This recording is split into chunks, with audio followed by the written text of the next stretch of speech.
Bismillahirrahmanirrahim.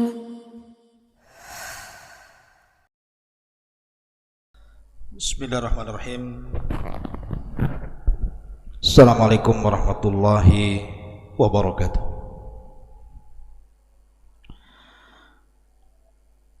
Bihamdillahi wassalatu wassalamu ala rasulillah wa ala alihi wa sahbihi wa mawalah, wa la hawla wa la quwata illa billahi wa ba'du. Qala Allahu azza wa jal, ya ayyuhalladzina amanu taqullaha haqqa tuqatih wa la tamutunna illa wa antum muslimun. Wa qala sallallahu alaihi wasallam, man salaka tariqan yaltamisu fihi ilma sahhalallahu bihi tariqan ilal jannah. Ma'asyiral muslimin, para pemirsa Humairah Channel dimanapun Anda berada, alhamdulillah di malam hari ini dengan izin Allah subhanahu wa ta'ala kita bisa kembali bermuajah walaupun lewat media. Tak lupa salawat iring salam tentunya kita hadiahkan kepada Nabi kita, Nabi besar Muhammad sallallahu alaihi wa ala alihi wasallam. Ma'asyiral muslimin yang dimuliakan Allah subhanahu wa ta'ala, pembahasan di malam hari ini kita akan membahas tentang dahsyatnya syafaat para nabi pada hari kiamat. Ma'asyiral muslimin yang dimuliakan Allah subhanahu wa ta'ala, bicara tentang syafaat, syafaat adalah perkara yang wajib diimani oleh setiap mukmin, baik laki-laki ataupun perempuan, karena tercantum di dalam Al-Quranul Karim. Sebut saja surah Al-Baqarah ayat 255, Al-Anbiya ayat 28, dan juga An-Najm ayat 26 dan yang lainnya. Kemudian juga hadis Nabi sallallahu alaihi wasallam, hadis Abu Hurairah radhiyallahu an, Nabi sallallahu alaihi wasallam bersabda, likullin nabi da'watun mustajab, fata'ajjala kullu nabiyyin da'watahu, wa inni ikhtaba'tu da'wati syafa'atan li ummati yaumal qiyamah. Setiap para nabi itu memiliki doa yang akan diijabah Allah subhanahu wa ta'ala, tetapi seluruh para nabi tergesa-gesa dalam doa tersebut sehingga mereka meminta di dunia, kecuali diriku, kata Nabi sallallahu alaihi wasallam, aku sembunyikan doaku sebagai syafaat bagi umatku kelak pada hari kiamat. Contoh saja Nabi Nuh alaihi salatu wassalam, ketika kaumnya sudah mulai berani kepada Nabi Nuh alaihi salatu wassalam, bahkan sudah mengancam untuk melakukan pembunuhan, sementara Nabi Nuh alaihi salatu wassalam sudah berusaha untuk mendakwai kaumnya dengan berbagai macam retorika dan uslub, tetapi hidayah milik Allah subhanahu wa ta'ala. Kaumnya justru menentang Nuh alaihi salatu wassalam. Bukan hanya itu saja, kaumnya mulai melawan dan mengancam dengan pembunuhan, sehingga Nuh alaihi salatu wassalam terpaksa berdoa kehancuran, dan dia mengatakan, Rabbi inni maghlubun fantasir, ya Rabb, aku sudah mulai dikalahkan, maka berilah pertolongan kepadaku. Sampai dia mengatakan, Rabbi la tadhar alal ardi minal kafirina dayyara, ya Rabb, jangan kau sisakan ada yang hidup di permukaan bumi dari orang-orang kafir kecuali kau binasakan. Dan Allah subhanahu wa ta'ala ijabah doanya Nuh alaihi salatu wassalam, sehingga Allah kirimkan tufan yang sangat besar dan meluluh lantakkan seluruh umatnya kecuali orang-orang yang berada di perahu Nuh alaihi salatu wassalam. Dan para nabi yang lainnya, mereka meminta kehancuran kepada kaumnya, dan Allah subhanahu wa ta'ala mendengarkan doa-doa para nabinya dan mengabulkannya, kecuali Nabi sallallahu alaihi wasallam.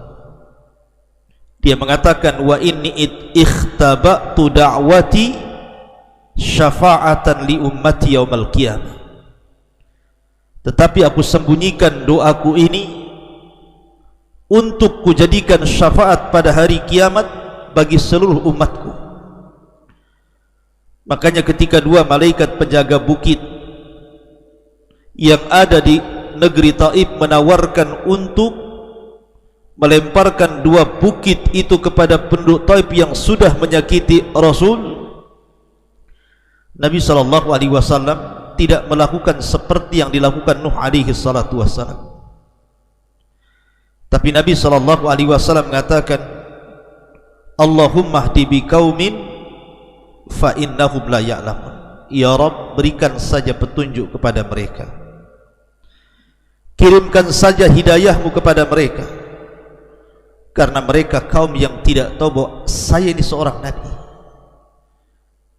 Ma'asyiral muslimin yang dimuliakan Allah azza wa jalla, dan ini menunjukkan kasih sayang Rasul kepada umatnya kita semuanya, dan sebagai dalil bahwa ada syafaat para nabi pada hari kiamat. Ma'asyiral muslimin yang dimuliakan Allah subhanahu wa ta'ala, bahkan Nabi sallallahu alaihi wasallam diunggulkan dari seluruh para nabi dan rasul. Dia diizinkan untuk memberikan syafaatul uzma, syafaat yang sangat besar, yang tidak diberikan kecuali kepada Nabi kita Muhammad sallallahu alaihi wasallam saja.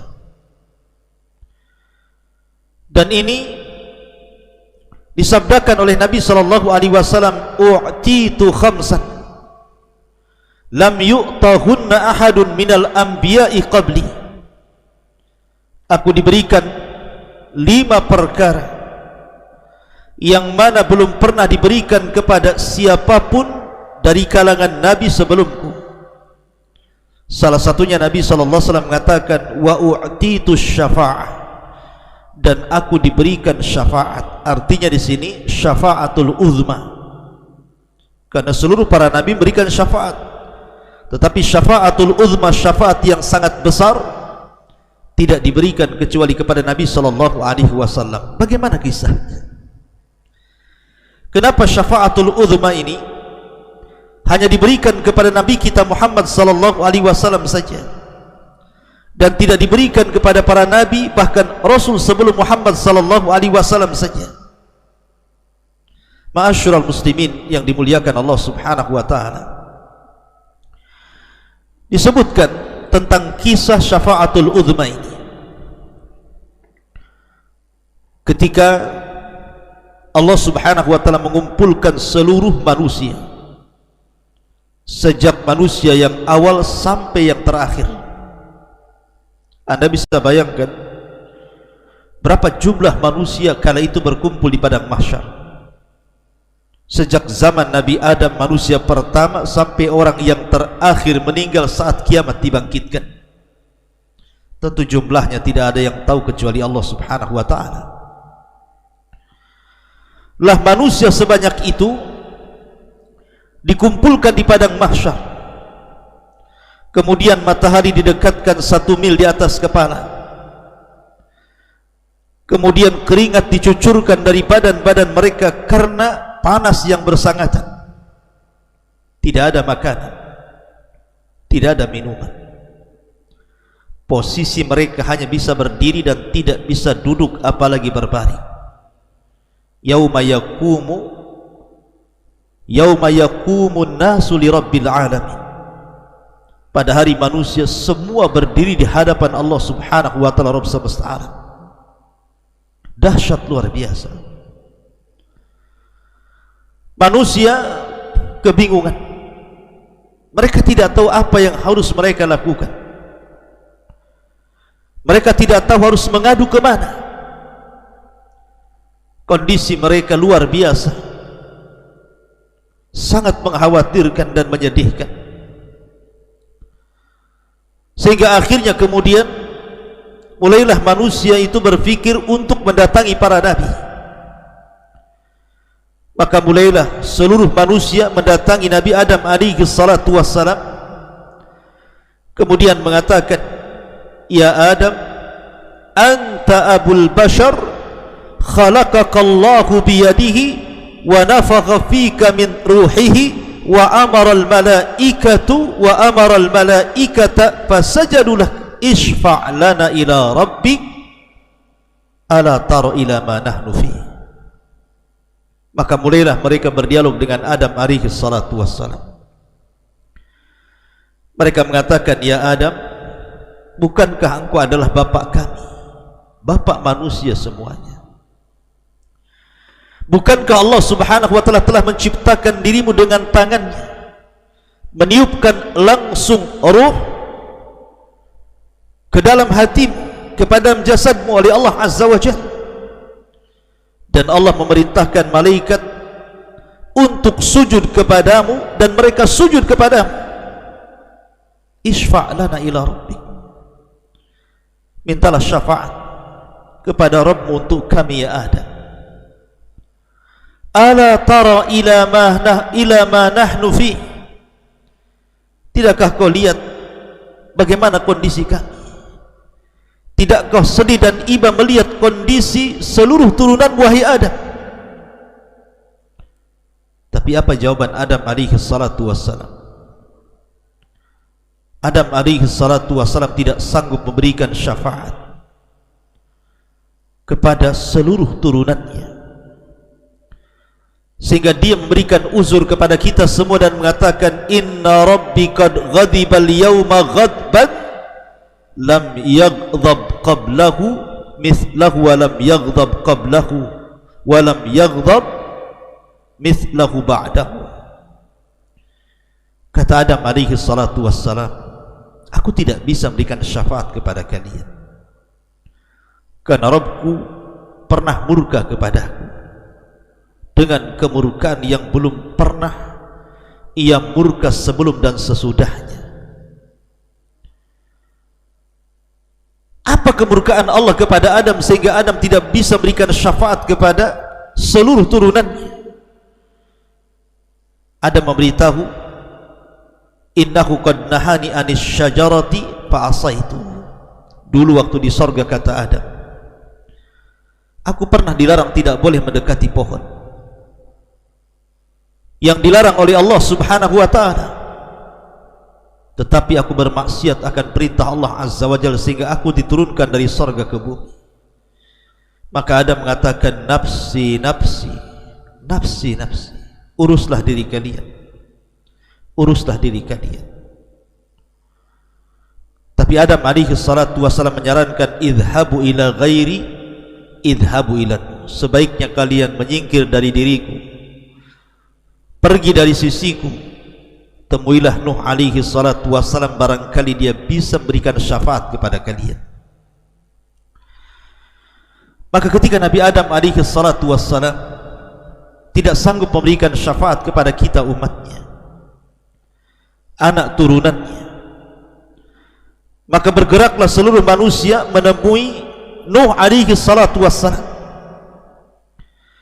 Kemudian mereka mulai berdialog di hadapan Nuh dan mengatakan, ya Nuh, innaka anta awwalur rusul ila ahli al-ardi wa qad sammakallahu abdan syakura. Nuh, bukankah engkau adalah rasul yang pertama yang Allah subhanahu wa ta'ala utus ke permukaan bumi? Dan bukankah Allah subhanahu wa ta'ala telah memberikan nama kepadamu bahwa engkau adalah abdan syakura, hamba yang selalu bersyukur kepada Allah azza wa jalla? Artinya engkau dekat dengan Allah. Isfa' lana ila rabbik, mintalah syafaat kepada Rabbmu untuk kami. Ala tara ila ma nahnu fi, tidakkah kau iba kepada kami, tidakkah kau bersedih kepada kami? Kemudian Nuh alaihi salatu wassalam berikan alasan dan mengatakan, sesungguhnya aku tidak bisa berikan syafaat kepada kalian. Inna rabbi qad ghadiba al-yawma ghadban lam yaghdab qablahu mithlahu wa lam yaghdab ba'dahu mithlahu. Karena sesungguhnya Rabbku, kata Nuh alaihi salatu wassalam, pernah murka kepadaku dengan sebuah kemurkaan yang belum pernah terjadi sebelum dan sesudahnya. Ma'asyiral muslimin yang dimuliakan Allah azza wa jalla, kenapa Nuh alaihi salatu wassalam mengatakan seperti itu? Karena Nuh alaihi salatu wassalam pernah tidak sabar ketika berdakwah kepada umatnya, kemudian umatnya mulai mengancam dirinya. Terpaksa Nuh mengeluarkan doa mustajabnya dan meminta kepada Allah azza wa jalla untuk menghancurkan seluruh kaumnya, dan mengatakan, Rabbi la tadar alal ardi minal kafirina dayyara. Ya Rabb, jangan kau sisakan satu orang kafir di permukaan bumi ini kecuali kau binasakan. Nafsi, nafsi, nafsi, nafsi, kata, uruslah diri kalian, uruslah diri kalian, dan uruslah diri kalian. Idhabu ila ghairi, idhabu ila Ibrahim, sebaiknya kalian pergi dari sisiku, tapi kusarankan kalian, cobalah kalian pergi kepada Ibrahim alaihi salatu wassalam, Khalilur Rahman. Boleh jadi dia bisa berikan syafaat kepada kalian. Maka bergeraklah manusia setelah menemui Adam kemudian Nuh. Maka mereka pun bergerak kepada Nabi Ibrahim alaihi salatu wassalam, kemudian mulai berdialog dengan mengatakan, ya Ibrahim, anta nabiyullah wa khalilullah min ahli al-ardi. Wahai Ibrahim, bukankah engkau adalah Nabi Allah, bahkan engkau adalah Abul Anbiya, bapaknya para Nabi, dan engkau adalah kekasih Allah subhanahu wa ta'ala yang ada di permukaan bumi. Artinya engkau dekat dengan Allah subhanahu wa ta'ala. Isfa' lana ila rabbik, kalau begitu berikan syafaat untuk kami kepada Rabbmu ya Ibrahim. Ala tara ila ma nahnu fi, coba lihat kondisi kami semuanya. Cobalah lihat kondisi kami. Kami banjir dengan keringat, kami kesulitan, tidakkah kau iba melihat kami? Tetapi Ibrahim alaihi salatu wassalam pun tidak sanggup berikan syafaatul uzma. Dia pun mengatakan, inna rabbi qad ghadiba al-yawma ghadban lam yaghdab qablahu mithlahu wa lam yaghdab ba'dahu mithlahu. Sesungguhnya Rabbku pernah murka pada suatu hari kepadaku dengan kemurkaan yang belum pernah terjadi sebelum dan sesudahnya. Wa inni qad kuntu kadzabtu thalatha kadzibat, karena aku dulu pernah berdusta 3 kali dusta. Ikhwatu fiddin muliakan Allah azza wa jalla, sebenarnya ketika Ibrahim alaihi salatu wassalam berdusta, Dustanya Ibrahim tentu berbeda dengan dustanya kita. Kalau kita berdusta terkadang hanya untuk menutupi aib kita, menutupi ketidakmampuan kita, atau mengambil hak orang lain, atau mendolimi orang lain, atau untuk mengambil sebuah keuntungan sehingga kita berdusta. Tapi Ibrahim berdusta bukan untuk itu. Ibrahim itu berdusta karena kemaslahatan dakwah. Pertama, ketika ayahnya mengajak Ibrahim Azar untuk ikut pesta pora bersama Namrud dan seluruh masyarakat Babil, Ibrahim mengatakan, engkau saja wahai abi pergi sana, fa inni sakim, saya sedang sakit. Padahal dia tidak sakit. Dia sedang merencanakan untuk menghancurkan patung-patung dan berhala-berhala Namrud dan juga kaumnya. Maka ketika ayahnya sudah pergi, dia pun keluar, kemudian masuk ke ruangan berhala-berhala Namrud, kemudian dihancurkan seluruh berhala-berhala itu, kemudian disisakan satu berhala yang sangat besar, kemudian dikalungkan palunya di leher ke berhala itu. Ketika selesai ulang tahun Namrud atau ulang tahun kerajaan Babil, Namrud tahu bahwa berhalanya dihancurkan oleh seseorang yang tidak tahu siapa dia. Sehingga Namrud kemudian mengerahkan seluruh mata-mata. Akhirnya kemudian ketahuanlah bahwa yang menghancurkan patung-patung itu adalah Ibrahim. Ditangkaplah Ibrahim, kemudian ditanya, "A anta fa'alta bi alihatina ya Ibrahim?" Apakah engkau yang melakukan dan menghancurkan patung-patung kami ini semua, hai Ibrahim? Maka Ibrahim kemudian berdusta dan mengatakan, bal fa'alahu kabiruhum hadha, yang melakukan itu patung yang paling besar yang ini, bukan saya. Artinya bahwa dustanya Ibrahim untuk kemaslahatan dakwah. Kemudian juga yang ketiga, ketika dia berdusta kepada Raja Mesir yang zalim dan mengatakan kepada istrinya, jangan kau katakan kau istriku, tapi katakanlah kau saudariku, karena kalau dia tahu dia istriku, engkau akan diambilnya dan mereka akan membunuh diriku. Jadi Ibrahim berdusta itu supaya menyelamatkan kehormatan keluarganya. Tetapi itu pula yang menjadikan penghalang Ibrahim tidak bisa memberikan syafaat kepada seluruh umat manusia. Sehingga Ibrahim mengatakan, nafsi, nafsi, nafsi, nafsi, uruslah diri kalian, uruslah diri kalian, aku tidak sanggup berikan syafaat kepada kalian.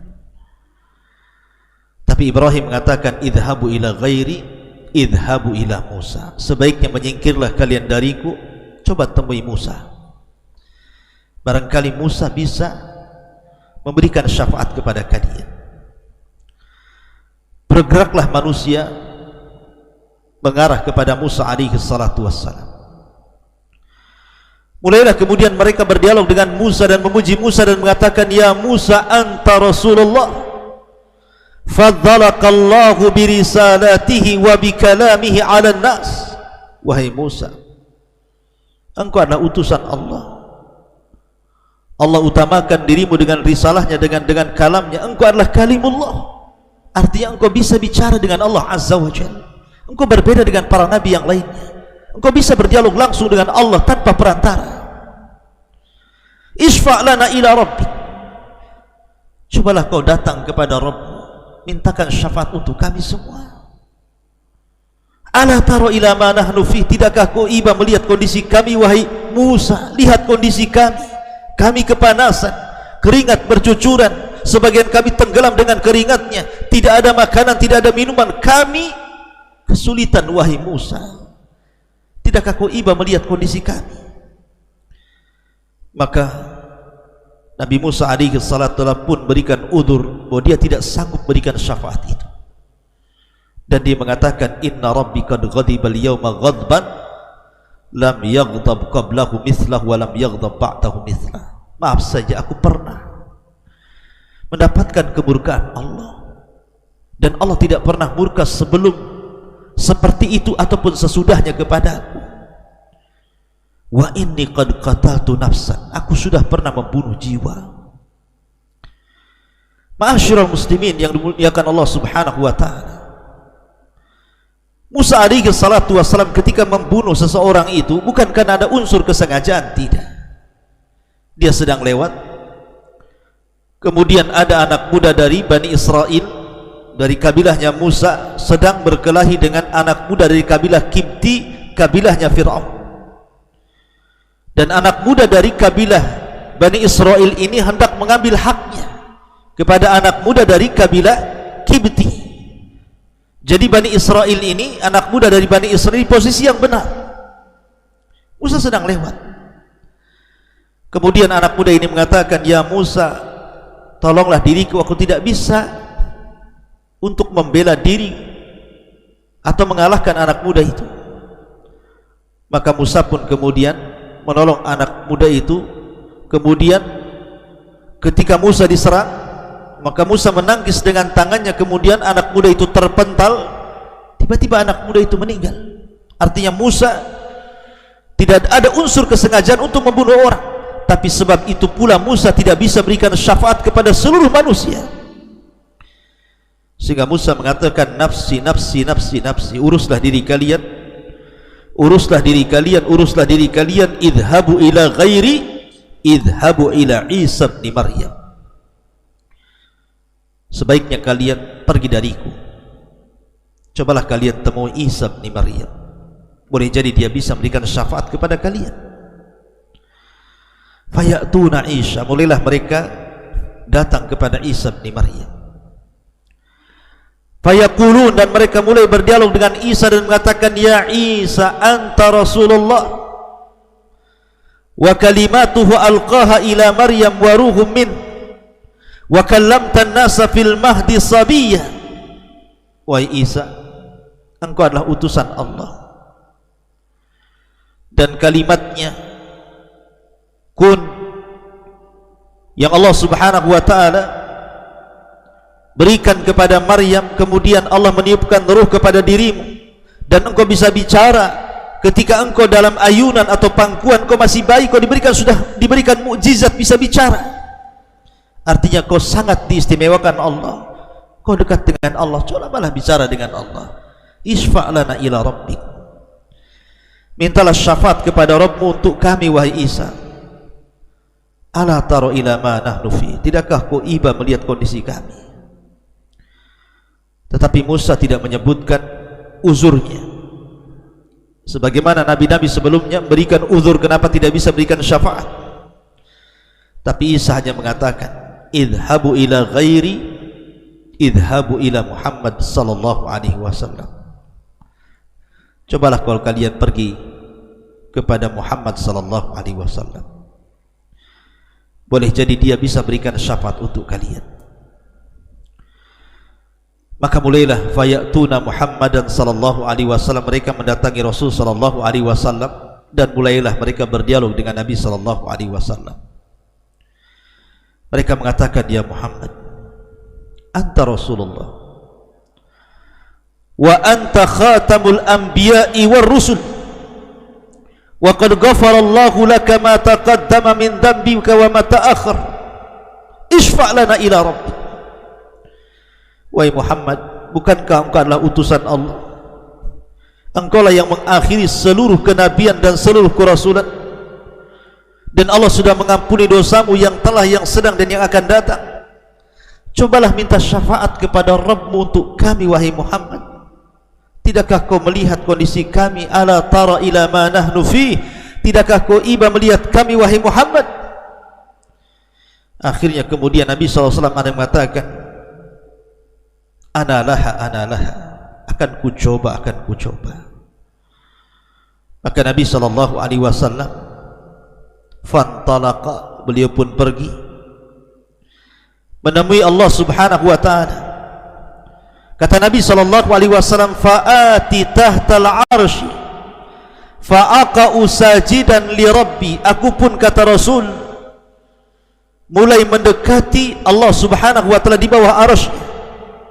Kemudian aku pun sujud kepada Rabbku, dan aku terus sujud kepada Rabbku. Aku memuji Allah subhanahu wa ta'ala dan terus memuji Allah subhanahu wa ta'ala, sampai akhirnya Allah subhanahu wa ta'ala datang menemui diriku dan mengatakan, ya Muhammad, irfa ra'saka sal tu'ta qul tusma isfa tushaffa. Wahai Muhammad, angkat kepala, angkat kepala, mintalah kau akan diberi, bicara kau akan didengar, mintalah syafaat, kau akan kuberi syafaat. Fa'arfa'u ra'si, maka aku pun mengangkat kepalaku. Fa'akul, dan aku katakan di hadapan Rabbku, ummati ya Rabb, ummati ya Rabb, ummati ya Rabb, umatku wahai Rabb, tolonglah mereka, berikan syafaat kepada mereka. Ma'asyiral muslimin yang dimuliakan Allah Subhanahu wa ta'ala, maka Allah Subhanahu wa ta'ala mengatakan, ya Muhammad, udkhil min ummatika man la hisaba alaihi minal babil ayman min abwabil jannah. Saya akan memasukkan dari umatmu orang yang tidak terkena hisab kepada mereka dari pintu sebelah kanan dari pintu-pintu sorga. Ma'asyiral muslimin, sampai akhirnya Nabi SAW di hujung hadis mengatakan, walladhi nafsi biyadi innama bainal misra'aini min masari'il jannati kama baina Makkah wa Hajar atau kama baina Makkah wal Ihsan. Kata Nabi SAW, demi zat yang jiwaku berada di tangannya, sesungguhnya dua pintu daun sorga itu sangat lebar dan sangat luas sekali, antara Mekah dan Hajar atau antara Mekah dan Busra dan Ihsa yang ada di Ihsa, artinya di Syam ataupun di Busra di Irak, menunjukkan luasnya pintu sorga itu. Ma'asyiral muslimin yang dimuliakan Allah Subhanahu wa ta'ala, maka Nabi SAW mulai memberikan syafaat kepada seluruh manusia, tentu manusia-manusia yang mentauhidkan Allah Subhanahu wa ta'ala. Karena Nabi SAW bersabda, as'alun nas yaumal qiyamah bi syafaati man qala la ilaha illallah. Orang yang paling bahagia dengan syafaatku, kata Rasul, pada hari kiamat adalah orang yang mengucapkan kalimat la ilaha illallah. Ma'asyiral muslimin yang dimuliakan Allah Subhanahu wa ta'ala, ini diantara kisah syafaatul udzma, syafaat yang khusus yang hanya diberikan oleh Allah Subhanahu wa ta'ala kepada Nabi kita Muhammad sallallahu alaihi wasallam. Ya, di sana ada syafaat khusus yang lainnya. Di antaranya adalah ketika Nabi sallallahu alaihi wasallam ditanya oleh Abbas bin Abdul Muttalib soal keadaan pamannya Abu Talib yang sangat dicintai dan mencintai itu. Karena kita tahu Abu Talib ini meninggal dalam kondisi kafir, sampai dia meninggal tidak mengucapkan dua kalimat syahadat yang menandakan keislamannya. Tetapi jasanya luar biasa untuk menopang dakwah Nabi SAW. Bahkan ketika wafatnya, tahun wafat disebut Amul Hazni, tahun kesedihan. Sehingga Abbas bertanya kepada Nabi SAW,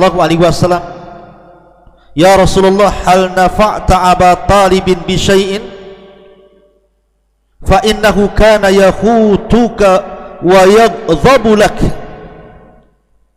Ya Rasulullah, apakah engkau bisa berikan manfaat kepada Abu Talib? Padahal Abu Talib sudah berusaha untuk melindungimu di dunia, bahkan dia marah karena apabila ada orang yang menyakitimu, maka dia paling marah dan ingin membela. Apakah engkau akan bisa berikan manfaat kepada Abu Talib pada hari kiamat, padahal dia mati kafir dan orang kafir masuk neraka, bahkan dikekalkan di dalam. Maka Rasul mengatakan, na'am huwa fi dhahdhahi min narin walaula ana lakana fi darkil asfali minan nar. Kata Nabi SAW, ya, dia berada di intip neraka yang paling dalam. Dalam riwayat, berada di atas gelombang neraka yang bergelombang-gelombang. Kalaulah bukan karena diriku, kata Rasul, tentu dia berada di intip neraka yang paling dalam. Itulah syafaat khusus yang diberikan Rasul kepada Abu Talib. Dan syafaat-syafaat yang lainnya masih banyak. Di antaranya syafaat Nabi SAW, orang yang sudah dipastikan masuk surga tidak bisa masuk surga kecuali Rasul yang berikan syafaat, akhirnya semua masuk surga, termasuk orang yang seimbang kebaikan dan keburukannya. Ashabul A'raf juga mendapatkan syafaat Nabi SAW, termasuk orang yang sudah diponis masuk neraka kemudian dimasukkan ke dalam surga karena syafaat Nabi SAW.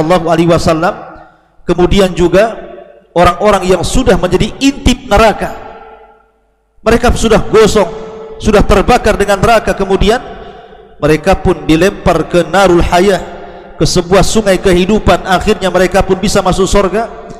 Dan begitulah seterusnya. Dan ingat bahwa syafaat tidak khusus kepada Nabi SAW. Seluruh para nabi akan berikan syafaat, para malaikat akan berikan syafaat, para ulama akan berikan syafaat, para syuhada akan berikan syafaat, orang-orang soleh akan berikan syafaat. Bahkan teman-teman kita di dunia dari kalangan orang-orang soleh juga akan berikan syafaat. Termasuk juga anak akan berikan syafaat kepada orang tuanya. Al-Quran akan berikan syafaat, puasa akan berikan syafaat, dan secara umum amalan soleh akan berikan syafaat kepada para pelakunya. Bahkan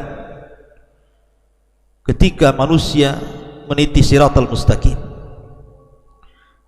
dilihatnya banyak orang yang masuk ke dalam jahannam, maka orang-orang yang beriman yang melihat saudaranya masuk ke dalam jahannam, dan mereka orang-orang yang akan menjadi penghuni surga meminta kepada Allah dengan mengatakan, ikhwani ikhwani ya Rabb, saudaraku saudara kami ya Rabb. Maka Allah Subhanahu wa taala mengatakan, kalau begitu pergilah ke neraka, mana saudara-saudara? Akhirnya mereka pun pergi ke neraka, kemudian melihat saudara-saudaranya yang masih memiliki iman sebiji dzarah, kemudian Allah masukkan ke dalam surga. Kemudian mereka mengatakan kembali, ikhwani ikhwani ya Rabb, saudaraku saudaraku ya Rabb. Akhirnya Allah mengatakan, kalau begitu pergi lagi kalian ke neraka, cari saudaramu. Maka kemudian dilihatnya saudaranya yang memiliki separuh iman, separuh biji dzarah dari keimanan, maka dimasukkan ke dalam surga. Mereka tidak puas dan mengatakan, ikhwani ikhwani ya Rabb. Kemudian Allah mengatakan, idhabu ilan nar, kalau begitu pergilah kepada neraka, cari lagi saudara. Maka kemudian mereka melihat ada saudaranya yang mungkin di bawah daripada biji dzarah, atau di bawah daripada separuh biji dzarah dari keimanan. Akhirnya Allah selamatkan mereka ke dalam surga. Sampai kepada seluruh para nabi sudah berikan syafaat, seluruh para malaikat berikan syafaat, seluruh para ulama, seluruh para syuhada, seluruh orang-orang saleh. Rupanya ada orang-orang yang di neraka yang tidak kebagian syafaat-syafaat itu. Yang tersisa hanyalah rahmat Allah Subhanahu wa ta'ala. Maka dengan rahmatnya lah kemudian orang-orang yang masih memiliki keimanan la ilaha illallah, Allah selamatkan dan Allah masukkan ke dalam surga. Semoga kita menjadi umat yang akan mendapatkan syafaat para nabi, para rasul, para malaikat dan orang saleh, dan semoga kita juga termasuk orang-orang yang bisa memberikan syafaat, dan semoga kita termasuk orang-orang yang mendapatkan rahmat Allah Subhanahu wa taala. Subhanakallahumma wa bihamdika asyhadu an la ilaha illa anta astaghfiruka wa atubu ilaik. Allahu taala a'lam. Assalamualaikum warahmatullahi wabarakatuh.